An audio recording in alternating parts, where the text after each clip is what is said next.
Multă lume crede că geaca moto din material textil nu poate fi curățată la mașina de spălat, dar cu metoda corectă, materialele și protecțiile rămân intacte. În primul rând, scoatem protecțiile de umeri, coate și spate.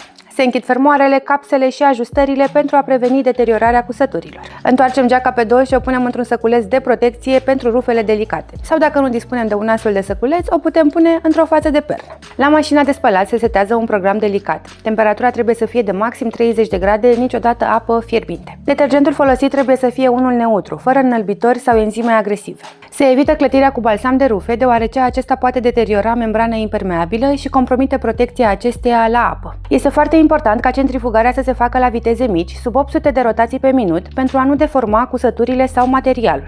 După spălare, geaca se lasă pe un numeraș sau un suport care păstrează forma pentru o uscare corectă și uniformă. Așadar, spălarea frecventă este sigură doar dacă folosiți setările corecte și respectați pașii de pregătire și uscare. Astfel, geaca rămâne curată, protecțiile funcționale și materialul rezistă ani de zile fără să sufere.